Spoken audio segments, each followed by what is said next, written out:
자, 손흥민 들어가는데 패스 연결이 안 되네요. 이거 봐! 손흥민 골! 손흥민 골! 야, 이거 뭐야? 야, 또 엄청난. 야, 셰필드가 이런 실수를 하면서 자멸하네요. 와, 일단 실수도 실수지만 내가 분명히 얘기했죠. 손흥민 기회 오면 절대 안 놓치는 선수라고. 이렇게 기회가 와도 이거 누구나 넣을 수 있는 거 아니에요. 전혀 지금 예기치 않은 상황에서 볼이 왔잖아요. 셰필드 수비한테는 미안하지만 마운트 매니악님 팬가입 감사합니다. 근데 지금은 옵사이드 위치이긴 하지만 동료가 준 것이 아니라 수비수 실수였기 때문에 옵사이드 해당되지 않고요. 네, 지금 수비수가 건드렸죠. 스티븐스 선수가 건드려줬기 때문에 이건 옵사이드가 전혀 아니고요. 거기서 또 손흥민 침착하게 터치하고 바로 돌려놓습니다. 그러니까 내가 중계하면 다 골 넣네. 조용히 뭐 꼴리 TV.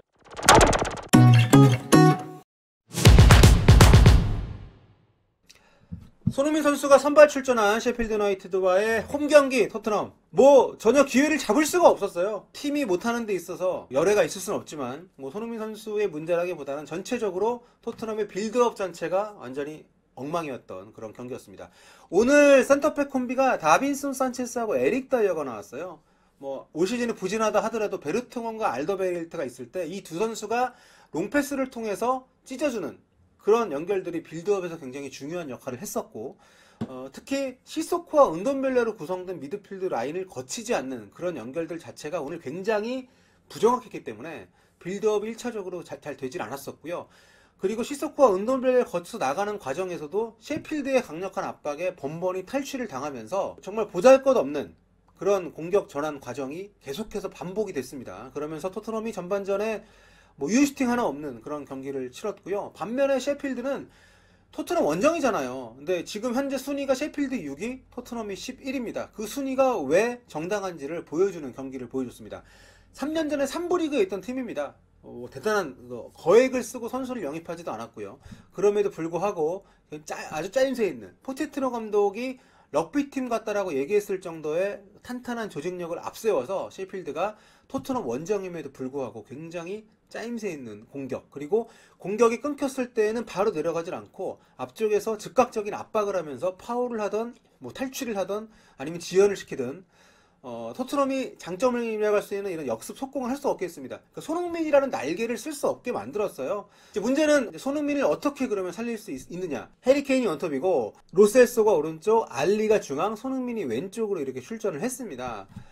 그런데 이제 손흥민 선수가 워낙 밀리다 보니까 수비 쪽으로 많이 내려와서 경기를 했죠. 이제 그런 가운데 워낙 좀 수비 쪽으로 많이 이제 힘을 빼니까 포체티노 감독이 중간에 지시를 해서 알리야 네가 수비해. 알리 보고 수비를 하게 했고, 손흥민 선수가 좀 더 공격적 위치에서 움직일 수 있게끔 좀 배려를 해줬습니다. 로셀소에게 킬러 패스를 하나 넣어줬습니다만 로셀소의 슈팅이 이제 빗나가면서 이제 무산이 된 장면도 있었고요.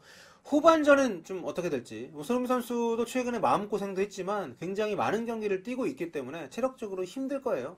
A매치 계속 매달 지금 또 한국도 다녀와야 되고, 이번에는 한국까지 가진 않는다고 합니다만 이번 경기 뛰고 수속팀에 또 합류를 해야 되니까, 이번 경기를 통해서 후반전을 통해서 자신의 건재, 또 최근에 계속되고 있는 토트넘 에이스놀이, 축구 도사 게임 이런 것들 계속 좀 보여줄 수 있는 그런 후반전이 됐으면 좋겠습니다.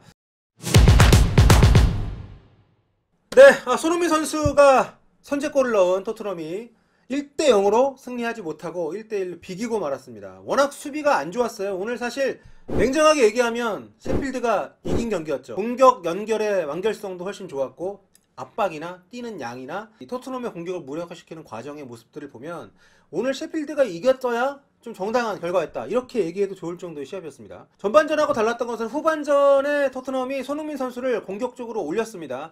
해리케인하고 투톱으로 움직이면서 좀 더 알리를 왼쪽, 이제 로셀소가 오른쪽, 이런 패턴으로 이제 약간 좀 전형을 바꿨는데, 아무래도 손흥민 선수가 측면에 있을 때는 수비 부담 많이 지면서 아래쪽으로 내려오다 보니까 전반에는 공격 기회를 거의 좀 못 잡았어요. 근데 후반전에 좀 더 높은 위치에서 움직이면서 결국 상대의 실수가 나왔을 때 이걸 놓치지 않고 후반 13분께 골을 집어 넣었습니다. 그런데 셰필드가 올 시즌에 8골밖에 실점을 안 한 팀이에요. 11경기에서. 레스터 시티하고 함께 최소 실점팀이고 59경기 연속 한 골차 이상 패배가 없는 팀입니다. 그러니까 그 말은 즉슨 토트넘이 한 골을 먼저 넣었다면 일단 지키는 축구를 좀 했어야 되지 않나, 그런 생각이 좀 드는데 오늘 전혀 그러지 못했었고요.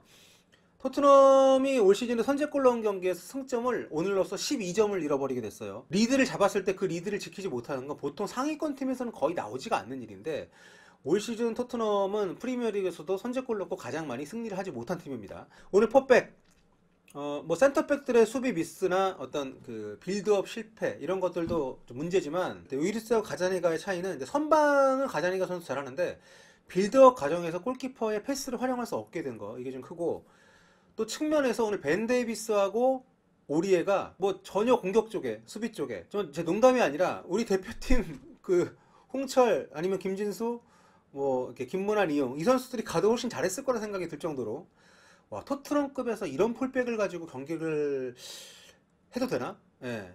굉장히 좀 어이없는 실수도 많았고요. 템포도 끊어놓고, 또 수비가 안 돼서 앞쪽에 있는 선수들, 뭐 알리나 손흥민이 내려와서 수비를 하게 만드는, 굉장히 팀에 민폐를 끼칠 장면들이 많았기 때문에 전체적으로 밸런스 유지가 안 되면서 상대의 어떤 그 강력한 압박에 굴복하는 결과를 낳았습니다.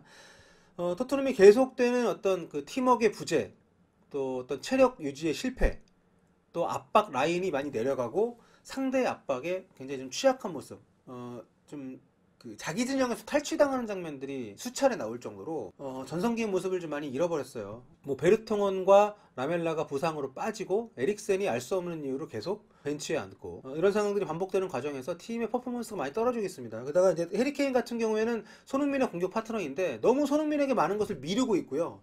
게다가 최근에는 득점력 자체도 많이 좀 감소가 됐기 때문에 이런 모든 상황들이 어우러지면서 토트넘이 지금 11위로 이번 라운드를 시작했는데 왜 11위 팀인지를 보여주는 그런 시합이 됐습니다. 반면에 6위를 달리고 있는 셰필드 유나이티드, 정말 매력적인 팀, 팀워크와 어떤 조직력, 그리고 상대가 볼을 잡고 조금만 지연을 하면 2명, 3명이 순식간에 에워싸면서 볼을 탈취를 해내고 혹은 지연을 시켜주는, 이런 굉장히 정석적인 압박을 보여줬습니다. 그래서 그런 것들이 셰필드 유나이티드가 올 시즌에 왜 좋은 팀인지, 3년 전에 3부 리그에 있던 팀이에요. 그리고 올 시즌 앞두고 2명한테 3천만 파운드 쓴 거 말고 뭐 돈을 안 썼습니다. 이런 팀한테 지난 시즌 챔피언스리그 결승까지 갔던 팀이 이렇게 부진하다는 것은 이 팀에는 굉장히 큰 어떤 수술이 필요하다.